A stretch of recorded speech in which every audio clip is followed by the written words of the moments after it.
Vous menez combat moko et vous menez ba résultat na yango.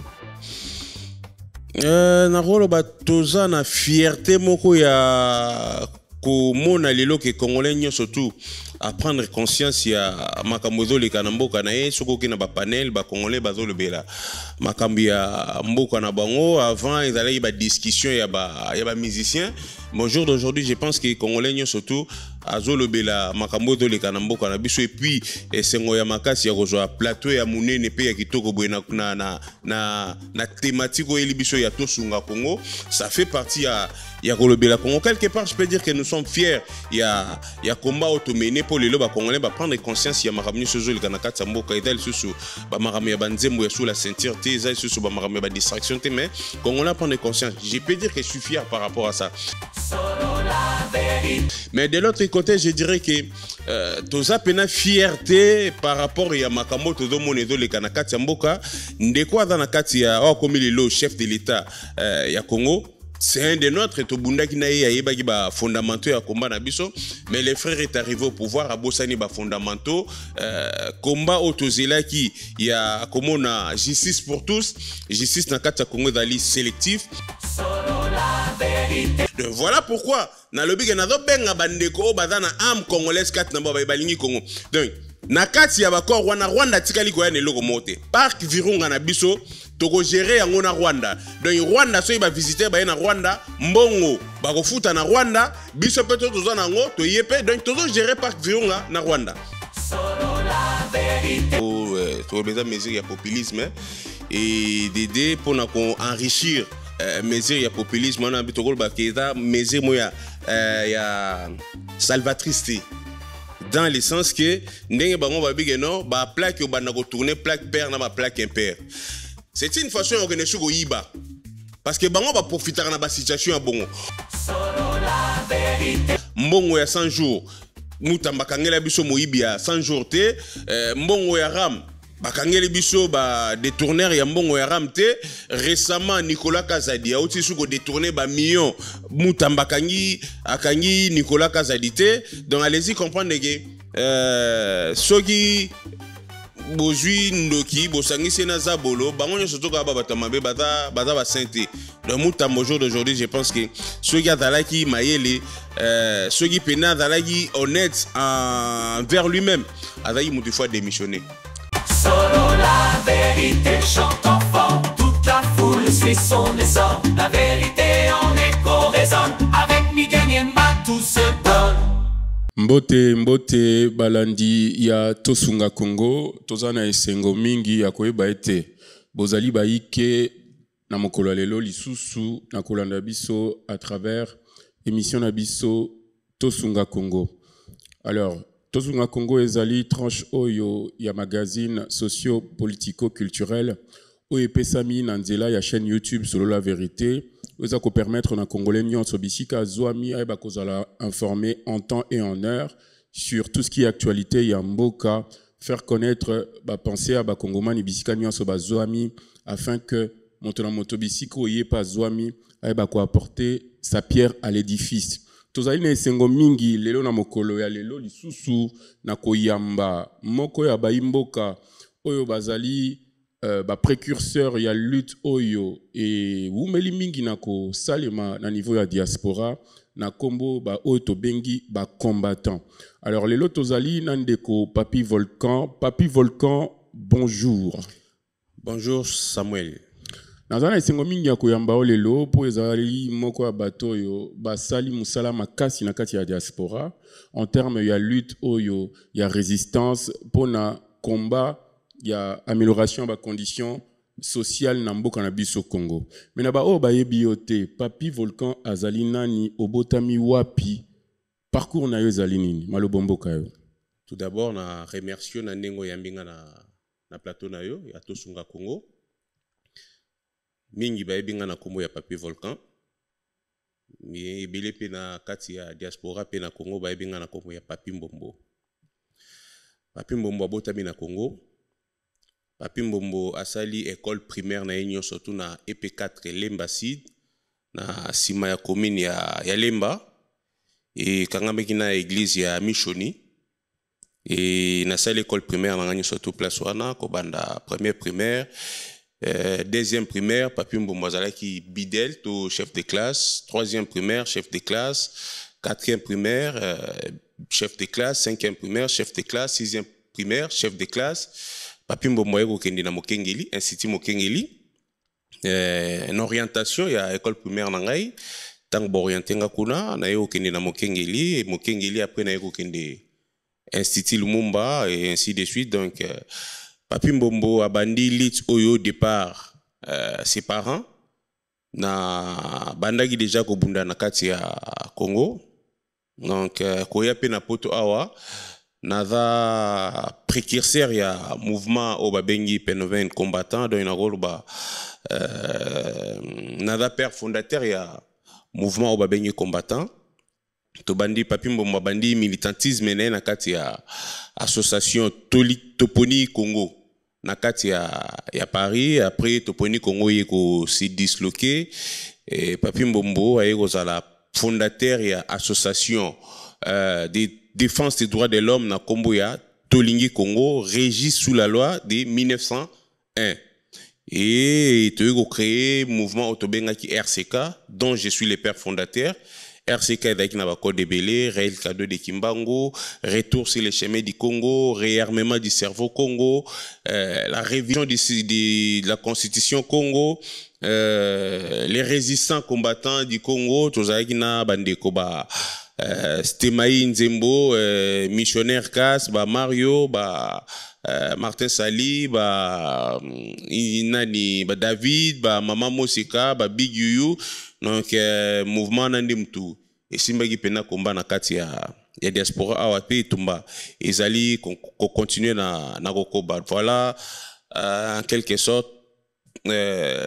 présentation nanga. Donc nada ko bunga te na kati ya communauté nada mobundeli ya mboka.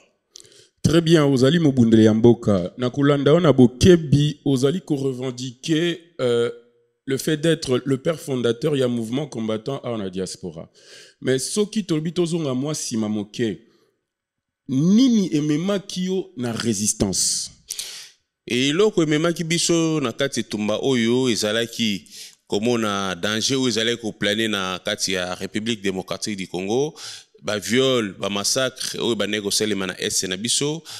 Les femmes congolaises étaient molestées, mutilées, bazalaki même ko tia bango ba nzete na bisika oyo mwana abimaka. Et vu que papi mbombo azali pe mutu abotami na mwasi aza incapable de se défendre, voilà pourquoi na sangajaki na kati ya lito pona ko défendre basi o bazalaki molesté na est ya Congo, basi o bazalaki violé, basi o bazalaki mutilé na kati ya association Toponi Congo nde to bane ko mener action wana na bandeko ba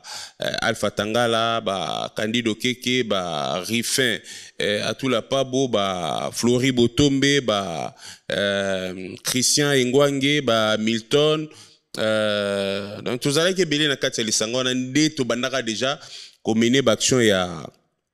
ko boycotter ba politiciens, ko dénoncer makamnyo soto zayi ko lekana est na biso phénomène combattant de ko salaki to banda ko ba autorité ya mboka maboko to banda ko boycotter ba artistes et musiciens. Donc voilà soki pena na kota na kati ya lito eza pona ko défendre femmes congolaises oyo aza na makasi ko se défendre te lokola na botamaki na mwasi et puis na domona ki bazo boma basi na est bazo violer bango de mwasi mutapé sa vie de ba rwandais ba po boma basi soki femme congolaise aza lisusu te ba congolais ba kozala te pour moi si mutapé sa vie. Voilà pourquoi na sangajaki na kati ya lito yo na sens ya ko défendre moi si pour moi si mutapé sa vie na kati ya Congo et puis papi volcan abotami na mwasi. Très bien. Tu as remarqué que Action Nabino est apporté vent moko puissant kolekisa bambula zomio elekani. Tolingi to comprendre stratégie nini papi volcan le quoi tozana o lelo le quoi précurseur ya mouvement combattant na diaspora. Stratégie nini bino botiaki en place pour que combat na bino ezwa sens pe ampleur oyo ezui kino lelo. Bon, bah stratégie to tchaki en place c'est là qui a kotsala qui to tirer sonner d'alarme, continuer tirer sonner d'alarme pour na ko la musaba congolais pe ba danger aux ali ko planer na RDC vu qui mboka na biso ba richesse na biso et ba pays voisin na biso ba banero ya ko yiba ko kende nango ko boma basi na biso ko boma bana na biso ko boma ba maman na biso ko boma ba noko pe ba papa na biso. Il a fallu mettre une stratégie en place ya ko tirer sonner d'alarme pour congolais surtout à tourner vers makambo to le kana na kati ya mboka en stratégie to meta ki ezalaki ya ko boycotter ba artistes congolais pour être congolais apeka ko longwana na distraction parce que distraction ezalaki trop na kati ya diaspora et puis toyaki ko tia stratégie mususu ya ko s'attaquer na ba autorité ya mboka na biso. Donc voilà les deux choses qu'on attend de mettre en place, boycott ya ba musique na ko attaquer ba autorité ya mboka. C'est là où batu ba ko prendre biso au sérieux ya li to zala ko mener. Donc ceux qui to boycottara ba artistes et musiciens te, je ne pense pas que congolais nyo surtout les lonenga koma ko lebela makambi ya mboka na e tonga to zalaka na kati ya distraction ya koimba banzembo zalaki toujours na ba thème sous la ceinture. Très bien. Tu remarquais, Tenabamboko Bino Bozouami na diaspora en tant que combattant, nous avons eu l'impression que Mboulamata di Yamboka wana izala na France, izala na Belgique, partout ailleurs, bazala qui ko accompagner Bino dans le sens où autorisation nécessaire pour demander Kozouango pour que vous soyez manifestation à Bino. Alors, est-ce que Bokopé sa raison na bayo bae kolobaite ba anciennes puissances coloniales ouane bandai coupé sabino makasi pour que vous continuez à déstabiliser le Congo d'une manière ou d'une autre, ou bien ils ont tout simplement le fait pour eux bah reconnaître tes alliés droit nabino le plus légitime ya kobundelambo kanabino peu importe l'endroit où bino bozar se retrouver. Mais bateau balobi bon bazar na kati ya ignorance, oza na kati ya France eza pays ya droit de l'homme. Donc biso ba action nyo surtout menaki ba pouvoir européen tout le ba France, Belgique, Allemagne, Angleterre batikala ki ko accompagner biso te batikala ko soutenir biso te parce que ceux qui ba soutenir biso mais donne elingaki zala ndenge oyo boza komona na kati ya RDC. Au contraire, la plupart ya ba combattants ba pénaliser na ba mboka auto vandi suite ya ba action pe combat auto tozo mené na kati ya ba mboka ya batwana parce que soko ta lelo la plupart ya bande kona biso ba combattant et belé bazara na ba carte ba 10 ans bazara sur na ba carte 10 ans te ba komaka na ba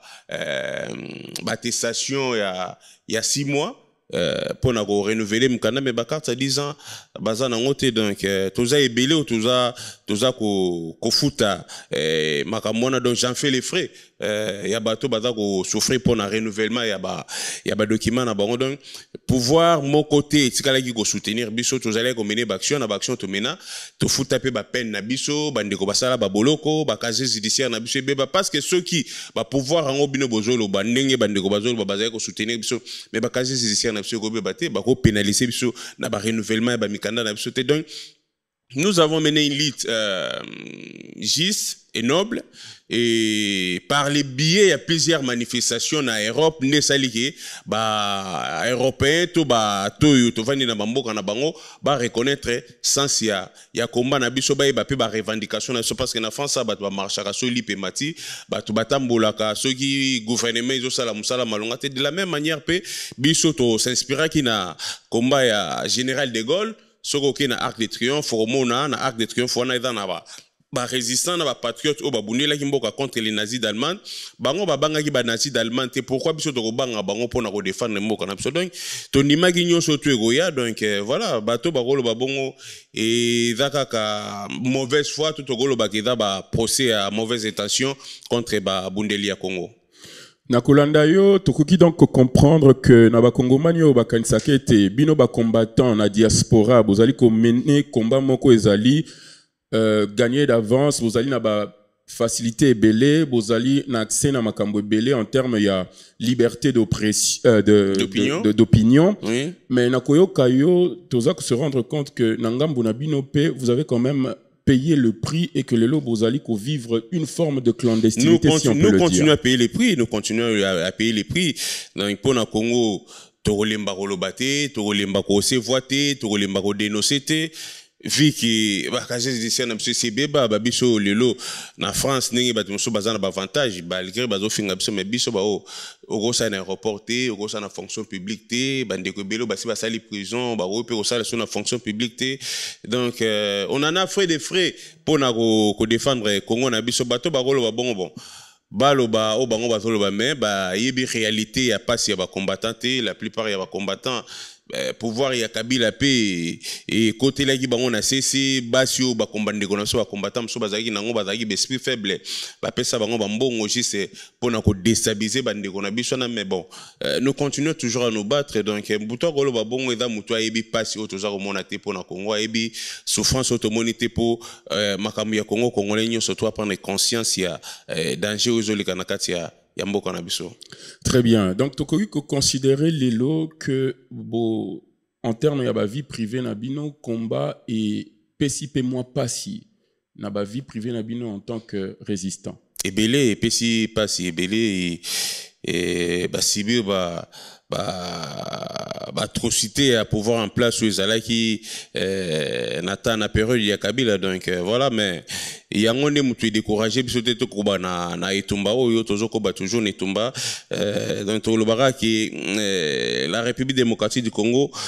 traverse une crise profonde politique, une crise politique très profonde. Donc, tu continues toujours au Bundapo na Kobimisa Congo na kati ya groupe où ils allaient se retrouver avec une classe politique pourrie. Donc, tu continues toujours au Koba na Etumba to Lembate. Peu importe, ba po de banane ba roche l'élection nzela, mais nous sommes engagés, nous nous sommes déjà engagés. Tous ali na rolo baké ce monnaie bembezo banga gopola. Et bien, banga repolaté de la même manière, bah résistants, bah combattants, bah patriotes, bah zoko bah toujours na etumba oyo pona ko bimisa Congo na katia gouffo ezali lelo po lobby Congo na biso ekota na katia concert des nations. Ndeko Papi Volcan, lelo est-ce que bozali na esengo, bozali na fierté wana ya koyeba ete bo mener combat moko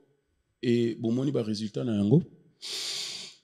Na rolo ba toza na fierté moko ya ko mona lelo ke congolais nyo surtout à prendre conscience ya makambo zo leka na mboka na ye soko ke na ba panel ba congolais bazo lebela makambo ya mboka na bango avant ils allaient ba discussion ya ba musicien. Bon jour d'aujourd'hui je pense que les congolais nyo surtout azolobela makambo do leka na mboka na biso et puis esengo ya makasi ya kozwa plateau ya munene pe ya kitoko boye na thématique oyeli biso ya tosunga Congo ça fait partie ya kolobela Congo quelque part je peux dire que nous sommes fiers ya combat automene pour les loba congolais ba prendre conscience ya makambo so zo leka na kati ya mboka idal susu ba makambo ya banzembo ya sous la ceinture te za susu ba makambo ya ba distraction te mais congolais prendre conscience je peux dire que je suis fier par rapport à ça mais de l'autre côté je dirais que toza pena fierté par rapport ya makambo tozo monezo le kanakati ya mboka ndeko aza na kati ya comme le chef de l'état ya Congo c'est un de notre tobunda ki na yeba ki ba fondamentaux ya combat na biso mais les frères est arrivé au pouvoir à bosani ba fondamentaux combat otozela ki ya comme na justice pour tous justice na kati ya Congo dali sélectif combat otomena ki ya un état de droit donc dans un état de droit la loi s'applique, hein? La loi pénale s'applique à Kanakati, il y a état de droit, mais tout le monde a que loi est s'appliquer et justice est sélective. To bundela ki ba congolais pour la social les athées, courant athées, maïs athées, nyon soto to bundela ki etikali ko komona na te puis ko tala ndeko na banda comme na pouvoir so ko tali bilan na eza mitigé même komona ki après ça moi lumière au bout du tunnel les athées to golo bateke toza fier na kovanda ndeko na biso place avant na kati ya pouvoir donc naye na Kabila donc bangonyo surtout bazo continuer ko bomba mboka peuple congolais a toujours na kati ya souffrance je ne peux pas dire que je suis fier ya komone place azawana na rozala fier mukolo oyo nazomona ba congolais bazana erolia bazana mai bazana courant bazana banzela malamu bazana social bazana bopito donc mais pouvoir o est en place okolo baka ke pouvoir ya ba juicière pouvoir ya ba détourneur pouvoir o e bomil susu mingi qui est n'époque ya Kabila. Très bien. Donc, à suivre Makambo yo tikolobana biso awa tokoki comprendre que combat au bino boza komené et kozala éternel et kozala perpétuel parce que tikolobana biso était ndeko Tshisekedi azali président de la République présentement azali moko ayeba ki ba idéo au bino bozo bundela subitement comme une pouvoir changement ezalité bozali ko continuer na combat alors que vous avez bozaki censé ko kende vers objectif mususu vous changez votre fusil d'épaule ndenge balobaka. Nini eza ko rassurer biso ete moko oya bunda ki na bino autrefois comme il a pouvoir à changer le comme côté bino bayo botikali lobby soki j'estime certainement que ba ambition politique ezali lobby soki bokomi na ngwende wana boko sala makambu o bino bokana iko sala eke boko changer de costume tene balobaka. Kolanda yo na bokebi nyonso tu otuni soki komba otozali ko mener ozala éternel. To eza komba moko ekozala perpétuel na rolobaki etumba oyo biso ba papi volcan to bandaki yango te etumba tokuta yango départ ba parents na biso etumba oyo eza héritage to hérité départ Mvuluzi Kimbangu départ Patrice Emery Lumumba départ Mama Kimpavita départ ba 13 parlementaires oyo pe ba yiki kola musabiso ba lokola ba papa Kibasa Maliba ba papa Mbwankem ba Ilio Songwamba ba Liao ba zalaki belé oyo ba mekaki ko tombola le suspect ko pelisa flambeau oyo Lumumba abundelaki pe Kimbangu abundelaki donc biso to hérité combat to continuer combat. Tant que tout le monde changement zate to gol bateke to tiki combat les jours où changement gozala je pense que to gozape ba retraite parce que en France wa to gol bateke et tumba au général de Gaulle abunda qui contre ba nazi d'Allemagne les lots batumsu bazo continuer ko bundate donc bazo continuer toujours ko bunda même na kati ya famille politique ba divergence ezalaka to mona ki Hollande zalaki wa ba frondeur ba bimaki donc de la même manière pe Front National les continuer ko bunda OK koto yo batu ya Macron bazo continuer ko bunda ko koto ba républicain maza notre rôle battre combat na bango za perpétuel to combat na bango éternel combat to do bundezali combat politique pour et apporter solution pe ba réponse na tante ya peuple tant que ba réponse soit mina noté par rapport ya peuple au tozali ko bundela je pense pas que to kotika combat to ko ba toujours na ko bunda etumba wana. Très bien, Ndeko Papi Volcan. Tokotombe la botondi na baignos baza kolanda biso. Émission na biso à lelo, beaucoup remarqué en gros, ezali un tout petit peu bilingue parce que toza ko sala effort ya ko mema sangope na ba panafricain baza kolanda biso à travers le monde entier qui s'intéresse à la question du Congo pour que tout montrer na bango et makanisi na biso à congolais en tant que congolais de souche ezali nini et te ba ko informer bango lo lenge esengeli. Ndeko Papi Volcan, lelo na leitmotiv na ona maloba na oso tolandi bien ba tina o mema ki bino na combat o peut continuer ko bundela. Ezali bongo justice pour tous. Congolais azwa ki moi lueur d'espoir na avènement il y a nomination il y a ministre il y a justice ya mboka na biso Ndeko Constant Mutamba. Oyo ngai personnellement na yebi ba valeur po ete azali kulutu oyo to solo la mingi to avancer mingi na niveau ya université ensemble mais ko kamo ete lelo le ministre Constant Mutamba azali au cœur il y a scandale moko il y a suspicion de détournement en termes il y a ba mbongo oyo ba pays agresseur na biso o ba bundaka wana na Kisangani na Congo pour la guerre il y a 6 jours ba futaka ba indemnité moko et tombaka na mamboko ya fondation moko eza ko gérer ba victime ya guerre wana ya 6 jours lelo ko ke te mbongo wana ekoti kokoso baza komona lisusu ici ke za ko kendate apparemment le ministre Constant Mutamba aza ko sela mbongo wana lokola mbongo za kati ya libenga na ye et autrement on parle aussi il y a suspicion de détournement toujours na Oetali construction il y a ba centre pénitentiaire à Sika pour na désengorgement il y a ba prison na biso na Congo bino en tant que ba combattant bu bundi boza continuer ko bunda pour na justice pour tous likanisi na bino koza nini par rapport à situation na muto yo congolais atiaki eliki atokanisa ki ete makambo ko changer mais toza komona ete yemoko a tombé dans piège à makambo ye a telemelaka. Merci pour na motuna Ndeko Samuel. Constant Mutamba azalaki ndeko oyo pe biso na diaspora tango banomaki to monaki keno ya vent ya sika et continue na classe politique ya Congo akoyi pe ko apporter solution na justice oyo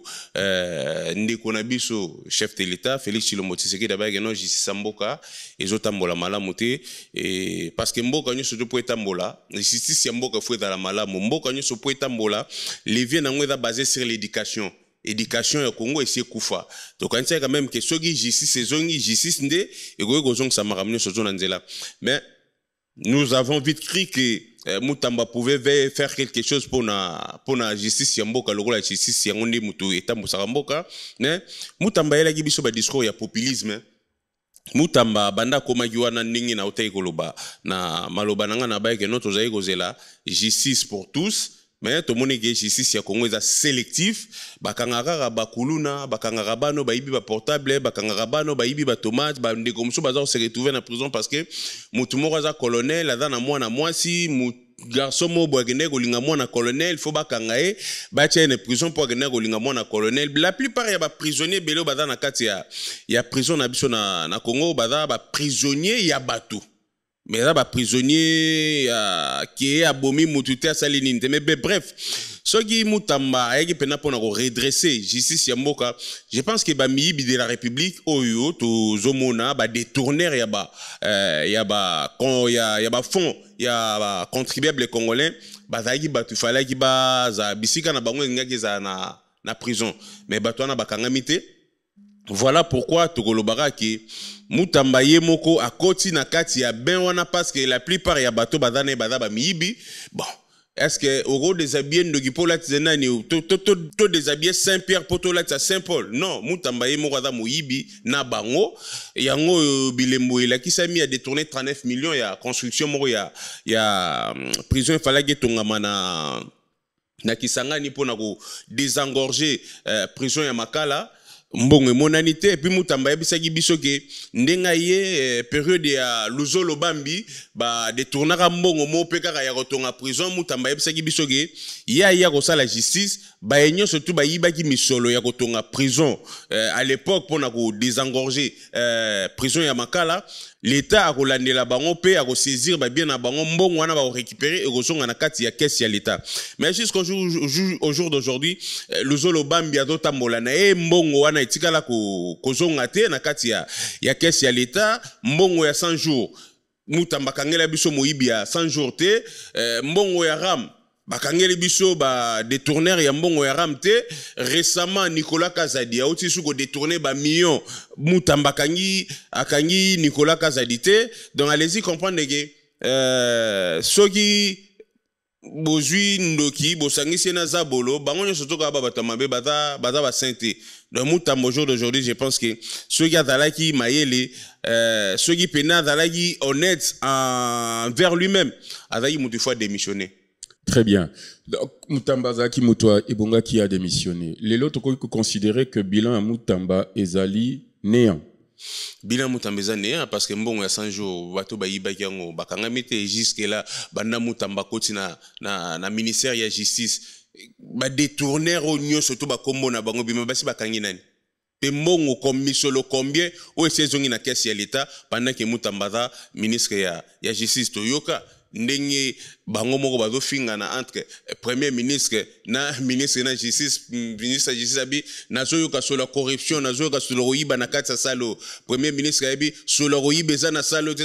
allez-y comprendre que toza na problème moko sérieux. Nous avons besoin d'un ministre de la justice où il a poser action concrète et non des mots. De Mutamba est là juste pour poser des mots et non des actions concrètes. Donc, les autres considérer ministre Mutamba comme populiste. Mutu aza koloba maloba pona ko sepelisa bato. En réalité, musaleza ko sali masoko mokete. Mais je l'avais déjà dit, Mutamba c'est un populiste. C'est azoloba makamuka pona populisme bato ba yebe maswa Mutamba saleli ba congolais lokote justice eza nango pour tous te. Justice ya Congo eza sélectif to koloba te ke bilan Mutamba eza positif to koloba ke bilan Mutamba eza négatif. Donc il est temps à avoir conscience ya ko démissionner.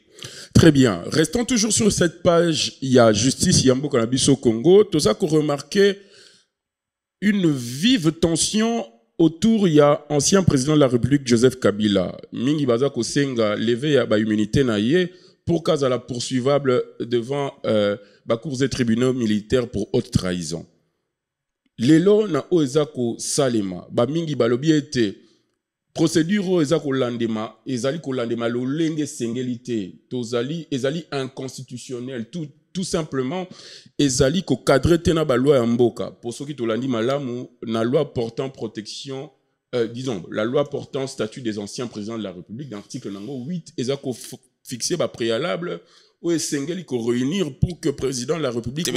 article 167. Voilà la constitution. Ouais. Mais na loi portant statut des anciens présidents de la République, vous avez loi mon pesali promulguée, l'article 8 nango est posé les mêmes corollaires oyo article 167 de la constitution les a composé. Mais tout là na le lenge makamboza ko salema procédure mon côté na o ekomami na kati ya mikanda ya mibeko ezali ko se respecter. Est-ce que tozali juste qu'on se retrouvait face il y a acharnement contre la personne, il y a ancien président de la République Joseph Kabila ou tout simplement tolingue te justice et ça le lenge sengeli parce que ba preuve na ba suspicion réelle et sérieuse eza ko peser à son encontre. En fait, ezaka nengo tigoloba na article 167 ya constitution mboka na biso et pekisi ba poursuivre un ancien chef de l'État après exercice ya mandat na peu importe ba acte oya posaki ya bomaki ya yibaki ya détournaki constitution et pekisaki poursuite wana. Donc ba démarche ba ndeko na baza ko sala c'est bien beau ya ko sala ngo. Mais est-ce que kokanga Joseph Kabila mutazo sina ba détourner ba mbongo na kati ya Congo ba millions ezako yiba Joseph Kabila mutazo a détourner ngo? Je ne pense pas. Donc déjà article wana eza socle moko za protéger Kabila. Bati kako détourner peuple na makambo eza na nzela te, oleba poser ba action concrète et puis eza la ba monter pouvoir en place et ça la ba acte pena oyo kosengake toza na cohésion nationale. Koloba lelo ke balandela nani Joseph Kabila na oti kolanda batu ya Sénat ba sénateur ba se réunissa ki pona ko longola humilité ya chose ezali interdite et impossible parce qu'il faut que ça les mains en congrès des deux chambres. Les deux chambres. Mais sur Rolandi, ba sénateur na biso balobi nini. Avant ba lever humilité à Joseph Kabila, il faut bango ba entendre Joseph Kabila. Donc on entendre yé mutoza exil, bango faut ba sa la délégation to ba sa commission mobwe pour ba kende koyoka Joseph Kabila. Soki ba yoki après ba yepe koyoka mutoyo asengi ke ba longola humilité ya Joseph Kabila. Allez-y comprendre que et dans nango ba distraction, et da perte de temps bazo distraire peuple congolais pour rien, bango nyo surtout baza ba fufu ya mbadi moko. Do eza nango ba vantik ba sala ba congolais. Donc pour na kolongola humilité ya ancien chef de l'État, il faut bino bosa la commission bolongo na kati ya Congo, bokende go yokaye après ne boya kolongola. Mais si vous avez des preuves comme il semblerait que Moutamba dans la preuve, ndenge Moutamba lobi que non, Joseph Kabila ata mutoyo ata ko orchestré ba massacre na rébellion za ko continuer toujours na SNabiso, voire même les chefs de l'État lui-même à l'obéi que non na sima AFC azomona AFC bar M23, c'est Joseph Kabila, mais ceux qui pouvoir en place bazana ba prévoir na surtout. Comment ba sénateur na biso ba rolo ba que non faut ba longwa ba sala comité moko to délégation mo faut ba ke négoyo ka Joseph Kabila place o yazali na Libanda. Allez-y comprendre que tout ça, c'est donner un coup d'épée dans l'eau. Bako kangaka Joseph Kabila te et matata po nyope kutaza wana bako kangana bango était parce qu'il est protégé toujours na kati ya même article 167 ya constitution na biso bako kanga ete et daka ba diversion bazo sala po bala li sa peuple ba continuer ko yiba mais ceux qui pena ko kanga ba banana ko kanga ba détourner bato ba yibi ba millions Congo ceux qui zongi na caisse ya l'état après toyata la ba mais Joseph Kabila dans la distraction bako kanga na bango ete ba yibi ba deal na bango basalaki. Voilà pourquoi j'en appelle à mes frères combattants, résistants, patriotes, ba ser nanganyo surtout to bonama na combat, ba frère nanganyo surtout bonama na combat, il est temps to zonga na nzela to rehausser lisusu et tumba oyo pona ko dégager classe politique ya Congo o ezali ko eko nyoko la bana na biso na ba descendant na biso so to tiki classe politique oyo. Donc to zonga na etumba oyo Kulutu Honoré Ngwanda ayebisa biso ebele pe asona parce que na Congo bandimaka mutuka ka soka kufi mais tango Kulutu Honoré Ngwanda zaki na bomo même ba biso ba oyo pe to banayi kokota doute mais lelo nyonso to alobaki na moni ki eza na nzela donc voilà pourquoi j'en appelle na bandeko na nga ya pareko oyo batika na amwana ya komba ya papa Honoré Ngwanda pe bandeko nyonso to tozaki na bango na kati ya etumba o pona kotombola mboka na biso en tout cas toza bego na biso to cha côté bayebasi bakei ba côté ya M23 bravo. Bonne chance à vous. Bayepe baké na pouvoir en place, bravo, bonne chance à vous. Mais socle ya combat ou etikal na kati ya diaspora, tozonga na ba fondamentaux ya ba combat na biso, combat o toza ko bunda eza pona mabumu na biso te, pona bintérêt na biso te, mais za pona génération royal lobby. Liboso na biso toza sur na ba 50 ans te ya revivre. Donc soki toza vraiment ba homme d'état parce que Congo est dans un déficit fait manque ya ba homme d'état. Un homme d'état, c'est quelqu'un qui a une vision pour génération future ou royal. Mais ba homme politique baza bato yo ba dépendra toujours na réélection, ba lukaka toujours ba peuple ba réélire bango mais ba o bazana am ya ba homme d'état ya Congo en tout cas il est temps to sangana poto bengana classe politique wana Congo soko tali classe politique wana ezaka bana ya batuana depuis 1964 ti lelo oyo kaka ba Mobutu ba Tshisekedi ba Kamitato ba Kengo ba kaka bana ba ancien Mobutu c'est ba bomba mboka lo pourquoi pas bogosa la pe biso ba oyo confiance poto apporter flambeau pe changement na kati ya mboka o biso na bino toza bana ya babola batata na biso ba ibati batata na biso ba bomate batata na biso ba détournate soki lelo to vandi tozolo ba liboso na bino c'est parce que tozana amwana ya Congo soki ngai na yebani lelo ce n'est pas parce que na hérita qui combat de père mes parents to tata na nga zalaka politicien non am ya Congo nem tozolo bakati na ngai amwana yango zolinga to tracer nzela pona bano ba royal lobby alors pona ko tracer nzela na faut ko benga na classe politique nyoso tout o ezana kati ya Congo. Très bien, Ndeko Papi Volcan. Na kolanda mingi ba sortie médiatique na o tozali ko remarquer kozali moko ba rare combattant oyo bazali ko créer un pouvoir fédérateur, c'est-à-dire on a toujours la tendance à rassembler le maximum des combattants autour de ta personne, autour de tes organisations. Ce n'est pas autour de ma personne, mais c'est autour du Congo. Très Parce bien. que combat autour de mener dénominateur commun à Bissozali libération au Congo. Dénominateur commun à Bissozali bola mouya peuple congolais. Dénominateur commun à Bissozali justice pour tous. Donc ceux qui combat on a rassembler tout autour de moi parce que Moussa Fimoko sokola gelongité. Voilà pourquoi j'ai dit tout à l'heure que j'en ai fait appel na bande konanga nyoso tout ya pareko o bazana am ya komba oyo eza héritage tout hérité de papa Honoré Ngwanda na bande konanga oyo baza sur les chemins de Patrice Emery Lumumba dont j'en fais partie na bande konanga oyo nyoso tout ba croyait ki na ba 13 parlementaires oyo pe ba telemisa sous flambeau pona ko bengana dictature ya 32 ans ya maréchal Mobutu na bande konanga nyoso to bundaki na bango pona ko bengana 18 ans ya dictature ya Joseph Kabila pe na bande konanga nyoso tozo continuer etumba oyo pona ko bengana pe Félix Tshilombo Tshisekedi na pouvoir to ya na 20 ya sika donc 20 wana sika ezali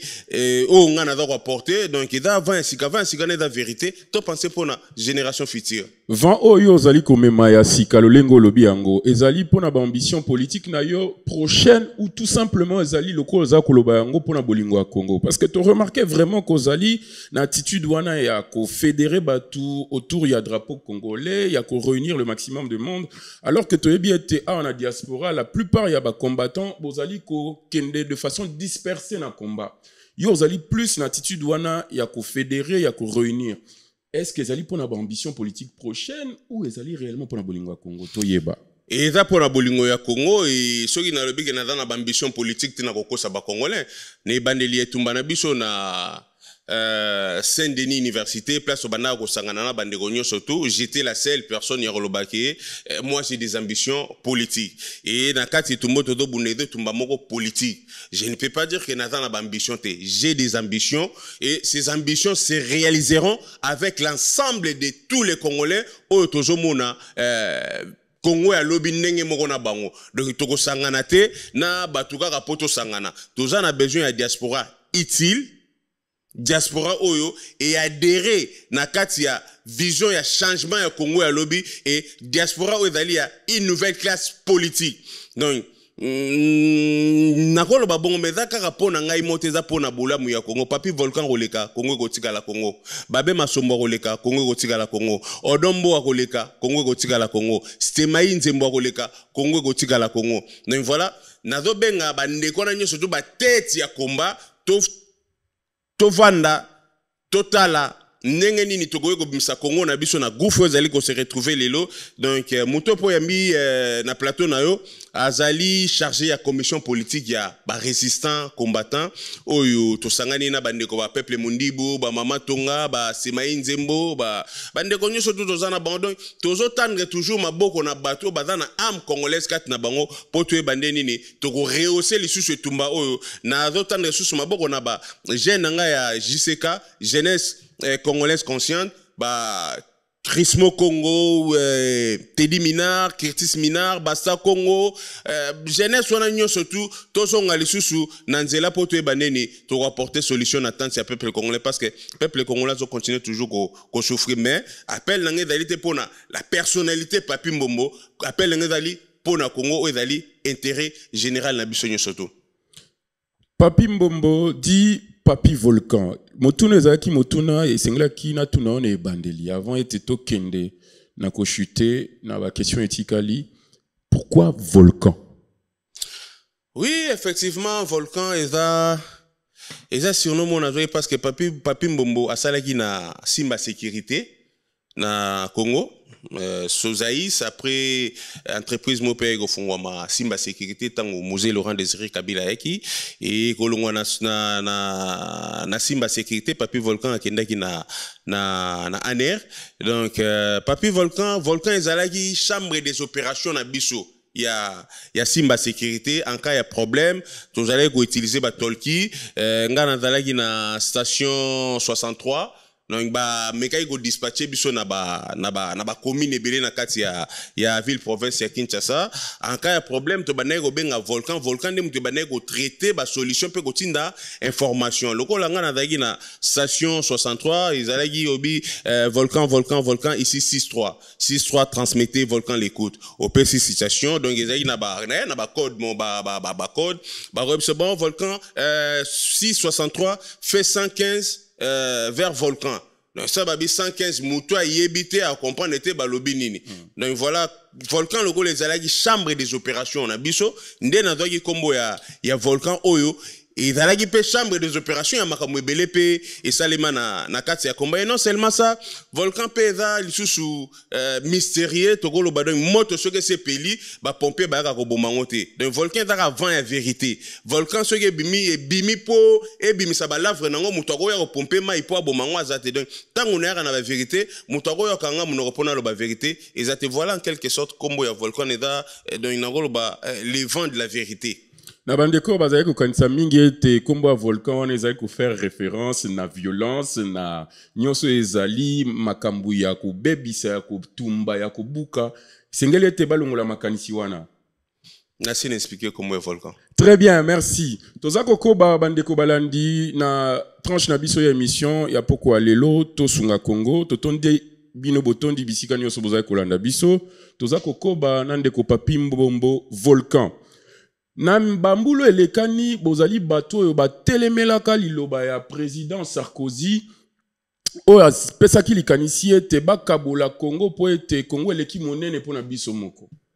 Lelo na ko remarqué ete tozali kokende vers je ne sais pas à moins que je ne m'abuse na signature ya accord de principe entre Rwanda na biso. Rwanda na biso à travers la médiation des États-Unis tozali kokende na ko signer mikanda pour la co-gestion ya ba bien aux ressources naturelles na biso alors que Rwanda bazali na yango te ba octroyer bango certains avantages. Lelo en tant que Congolais to yebi biso nyonso ete ba accord wana ezali na avantage ya Congolais mon côté. Quelles sont les actions au boza ko compter ko mener pour que comme autrefois boye ba ko faire barrière na likanisi o ezali ko kende à l'encontre ya bénéfice ya ba kongomani obiso tozali. Oui, effectivement, merci dans la question Toningaï et l'Ikaniswana Nicolas Sarkozy en 2005 et biso association to Poni Congo to Télémélara yango et to komara même mémorandum na ba union européenne to tindaka mikanda to salaka pe ba manifestation donc eloko oyo ndeko na biso Félix Tshilombo Tshisekedi azolinga kokende ko signer na Doha oyo epesami via les États-Unis. En tout cas accord wana biso ba congolais to kotikala ko ndima yango te pour brosser un tout petit peu démarche oyo biso zoza ko sala to commis déjà to sali pe mémorandum to tini pe mikanda na batu ya Doha to tini pe mikanda na ambassade des États-Unis et da wana métro Concorde na kene pe kotika mémorandum na biso pona koboya kondima bakor wana oyo ndeko na biso Félix Tshilombo Tshisekedi alingi ko kende ko signer na kati ya bakor wana babengi bakor ya cogestion ya ba bien ya Congo na Rwanda et da ke donc ba richesse oyo ya biso to ko partager en na Rwanda ko partager en Rwanda dans le sens que parc Virunga oyo ya biso. Vous vous rappellerez encore que Rwanda lingaka tonga 300 000 maisons moko na Goma pour na visite Rwanda que so batu baye ko visiter Rwanda mais ba ko visiter Rwanda te bazo ke ne ko vanda na ba maison wana pour ba visiter parc Virunga ba visiter ba gorille na biso banini donc to ko partager na kati ya bakor wana parce allez-y comprendre que ndeko na biso Félix Tshilombo Tshisekedi aza mutu parce que papa Honoré Ngwanda sebisa biso Félix Tshilombo Tshisekedi aza na buku ya lupango ndeko na bino aza na buku ya lupango ngaki mapwa ke ndeko teka ngo fo bo landa bo kangae bo plaquer bo botola e buku ya lupango wana donc voilà pourquoi na lobi ke nazo benga bandeko o baza na âme congolaise kat na ba balingi Congo donc na kati ya bakor wana Rwanda tikali ko ya neloko mote parc Virunga na biso toko gérer yango na Rwanda donc Rwanda so ba visiter ba na Rwanda mbongo ba ko futa na Rwanda biso pe tozo na ngo to yepe donc tozo gérer parc Virunga na Rwanda. Ok, na lac Albert Nabiso, les lacs les plus poissonniers du monde, bah poisson ouais dans la carte il y a lac Albert Rwanda, oui lac Albert Rwanda arobanda pe ko zoba mbisi azoteka na ndenge na biso pe tozoteka. Ok na lac Victor toza na gaz méthane. Na gaz méthane on est dans la lac Victor Rwanda robanda pe ko zo gaz méthane azoteka na ndenge na biso tozoteka pe na ndenge na so nyonso to netaka na kati ya Congo na biso. Ok na rivière Ruzizi donc soki to sali barrage hydroélectrique na rivière Ruzizi Rwanda rozwa courant akoteka na ndenge na biso pe tozoteka na ndenge na biso mais na kati ya bakor wana intérêt ya Congo ezate et puis soko keka na accord ya cogestion na balobi nini Rwanda lobi ke non ezana 3000 réfugiés congolais au bazana Rwanda 3000 réfugiés au bazana Kenya 3000 réfugiés au bazana Uganda au total tozana 900 000 réfugiés au bazana Kenya na Rwanda na Uganda. Mais ces trois pays-là, ils ont des pays où ils ont agressé, ils ont des pays où ils ont bundisa biso. Qui vous a dit que bateau bango koya bango bateau yana bango nani angwa sala ki recensement que na Rwanda yana 300 000 réfugiés congolais, na Kenya ils ont 300 000 congolais, na Uganda 300 000. Est-ce que bateau na bina baza ba vrai congolais, baza ba congolais te da bateau bango bateau nga koya ko verser les biso na Goma ba nilotique pour ba ko vanda po ba continuer processus ya vision ya royaume imatuti na bango. Et plus loin Kagame le big no tango bango ba koya ko verser bateau na place wana armée rwandaise ba koya na 45% ya ba militaire o ba koya pour ba sécuriser zone wana. Donc allez-y comprendre que ba contrat o to ba nini ba accord de principe o ndeko na biso Félix Tshilombo Tshisekedi azoke négocier et da ba accord moko toza ko tendre vers balkanisation ya Congo o Lumumba kufela ba kene le Congo restera indivisible. Et Zali et là Patrice Lumumba kufela ga boyaki balkanisation ya Congo puis Patrice Lumumba kufaki po mabele na biso etikala kaka pona bolamu na biso mais kotala ndeko na biso Félix Tshilombo Tshisekedi na oyo nyonso tozoluka ko signer eza ndeti keno soki bozwa mengai kaka na tikala na pouvoir. Voilà eloko za ko différencier entre ngai na classe politique ou Congo lelo soko tali bango nyonso tu wana baza ba oiseau de même plumage bango nyonso tu baza ba ndumba parce que mobali moko ta ko kolinga abala mwasi wa za ndumba asalele mariage ya makasi. Ba politicien na biso surtout ko longola te ko bakisa tout bango nyo surtout baza bandumba okomona oyo azalaki na oyo azalaki na oyo azalaki na oyo azalaki na rébellion azalaki na boy. Donc il est temps to prendre conscience na makambo nyo surtout zoleka s'il faut ko plaquer ndeko na biso Félix Tshilombo Tshisekedi na mabele to plaquer pour accord wana signamé te puis soki accord wana signamé ayeba ke biso to kotika la kondima yango te ndenge mwasi na lobake non ata gomekei bana na biso bakoya kobunda po ba récupérer goma te bana na biso ba bunda te biso nde toto bunda siko po bana na biso ba yokuta goma moko libre prospère ya kimia ya violté. Très bien. Biso nde toza ko bunda po ete bana na biso lobi ba ya kokuta goma moko ya kimia prospère sans problème. Très bien, Papi Volcan. Toza ko ke na ko chuter na mutuna nga suka ya mboete na peso maloba na ko adresser na ba kongomani bazolanda biso. Lelo na Kinshasa, tozali ko vivre réalité moko accablante. Ozali ya ba embouteillage moko monstre à travers la ville de Kinshasa. Alors, le gouverneur actuel ya ville ya Kinshasa a zui mokano moko ya kosa la circulation moko alternée entre ba plaque d'immatriculation pair na impair. Mutuna nga liboso ezali, est-ce que mesure wana ezali mesure moko salvatrice et quoi apporter solution ou tout simplement comme une fois de plus locaux la exécutif et à la provinciale et à la nationale yambo kana biso lelo ezako baigner na populisme ezali sous moko ba mesure moko pour kaka gouverneur la qui sabato était mosala ezako sale alors qu'en réalité solution est comme maté. Deuxième question nanga ekozala en tant que visionnaire, en tant que mutu alingi kokoma lobi na bokondi. Soki likanisi kozala ya kopesa ba imboko bazo kokamba lelo pour na trouver ba solution na problème où il y a embouteillage en ville à Kinshasa kozala nini. Merci na motuna na yo ndeko Samuel. Mesure oyo gouverneur ya ville province ya Kinshasa azui ezali mesure moko to mesure ya populisme et d'aider pour na ko enrichir mesure ya populisme na bitokol ba keza mesure moya ya salvatrice dans le sens que ndenge bango ba bigeno ba plaque yo bana ko tourner plaque pair na ba plaque impair. C'est une façon organiser ko yiba parce que bango ba profiter na ba situation ya bongo. Bokoya ko mona gena Congo na mutuka moko za na deux plaques. Et ko na mutu oui et ko na plaque impair na plaque pair. Mutuka wana kaka moko lelo na butu ba ko changer plaque ba chango impair lobi na tongo komi impair. Donc c'est une façon ya ko yiba lisusu mbongo na population ezali ko souffrir. Nana yebite normalement ministre ya transport ndé mutu aza censé ya koya ko yebisa biso mesure ni na zwaki ba mécanisme ni na mettre en place pour na ko boya ke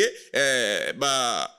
embouteillage na kati ya ville province à Kinshasa. Je me rappelle encore que ministre ya transport monsieur Jean-Pierre Bemba Ngombo Aïbsa Alexa Gibso ba photo bota l'embouteillage des États-Unis, bota l'embouteillage des na France et dans la Belgique, mais bango au moins ba désengorger ba ville na bango banzela ezali ebele. Combien d'enzela au ministre des Transports banda yé asa tongi na kati ya mboka wana. Et non seulement ça, ministre ya transport on a biso ya resomba soki 600 avions mutamba ko to asekaka. Donc il faut comprendre que ba na ba mesure moko ya populisme ba mesure moko ya ko permettre bango moko ba yiba parce que tant bazo ba makambe ba plaque wana papa yeba ke mutuka moko na Congo za na deux plaques batu baliaka na Congo du jour au jour mutuka ebimi mwa mbongo koti balesi famille siko soki yo lobi mutuka ebimi leloti famille na ba ndenge nini Surtout pour na bateau bazo ça transport en commun. Surtout pour na bateau basa parce que l'état est moi dans la mituka transport en commun. Siko bateau bazo ça la transport en commun balesi ba famille na bango soki mituka na bango ebimi soki mituka na bango ebimi nde eza ko aider population na ba déplacement. Donc allez-y comprendre que batona badora ba mesure moko à la hâte ba mesurer souffrance ya peuple té ba mesurer social ya peuple té et da ba mesure moko ya populisme oyo ndeko Daniel Bumba parce que soki ndeko Daniel Bumba zalaki motema malamu Papi Volcan on va nino na plateau la plupart ya bato balobaka bo critique mais bo proposera nini tango Daniel Bumba est na pouvoir comme étant gouverneur ya ville province ya Kinshasa j'ai été le premier ya ko contacter yé to nakendaki même na ville province ya Nantes na soleil na maire ya Nantes pour tout ça là jumelage ya ville province ya Nantes na ville province ya Kinshasa banda ku banzela façon batongeli Nantes batonga ngo pe na ville province ya Kinshasa mais si le long de gwana tikala ko zongsa suite té basenga ikaka sala note de recadrage pona batwana balongwa bakende ko investir na kati ya Congo Veolia pe ekende tout ce qui est ba sachet ba plastique ba nini recycler yango, papier, recycler yango, salito n'enye surtout n'ezana ville province à Kinshasa. Malaisie comprendre que bana demande ne salema ti lelo. Réponse est tigala rozongati. Et pour n'arolobela maramouana, mais il faut d'abord commencer par faire l'assainissement de la ville province de Kinshasa. Ko assainir ville, ko bongisa banzela, ko bongisa ba terrasse, inondations à la té, boss à peine à vision ko tonga banzela, musuzo kozage, toko kenega na aéroport ya nanzela morote ya chango ya mayanjili. Donc il faut ko fungola ville province de Kinshasa na banzela et belé mais tant que bossali yangote. Bodo sale loko mokote mais allez-y comprendre que mesure wana zui et da mesure ya ko chambongo na kati ya poche na e bateka ba plaque mutuka moko ekoma na deux plaque impair na plaque pair.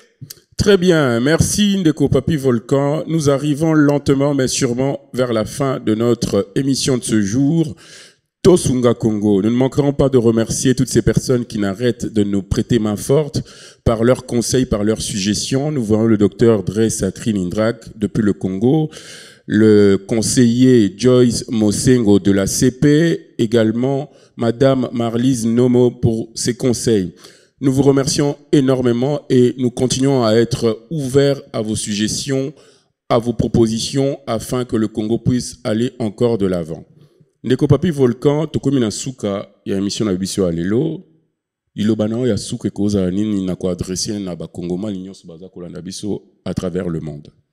Ilobana ya suka na koloba à travers le monde par rapport à l'émission tout ça na yondeko na ko joa attitude ya fait mongoludiaka papa mongoludiaka pe a son en place azali bato babomi Kongo eza bato bozo mona bazoleka na TVO bilongyo bozo mona ezo balade na kati ba TVO ba bilongyo à part papa on a Kasavubu na Maréchal Mobutu pour la unité nationale oh nyo surtout bomoni bilongé zolika surtout ya ba classe politique oh nyo surtout bozomona bato bazana simana ngai oh bazana TVO bango babomi mboka de bato yo photo sala tout obengana bango to zonga na nzela to tika kokende na sima ya bato lokola bana misala na bango to ba brouette na bango Toba jalolise na bango te Congo eza ya biso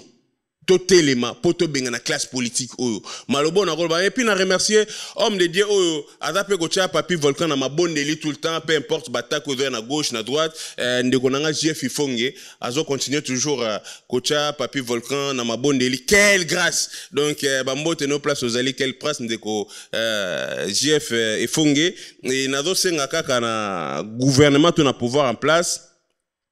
ba mener action concrète batika distraction batika koya na ba discours ya populisme parce que bilan na bango est très négatif et nazo senga na bandeko nanga ya komba tozonga na ba fondamentaux ya komba na biso tozonga na nzela to longwa sima ya ba politiciens congolais bilongo nyoso bozo mono bango ba bomi Congo ne pour na reçu ça message ya suka na ko reçu ça yango na remercier pe mi gagner mana plateau mala mwasali libiso pe na remercier yo moko Samuel na plateau ina likanisi ya malamu ya kosunga Congo to kosunga Congo na maloba pe na misala pe na ba action concrète to reposer na terrain.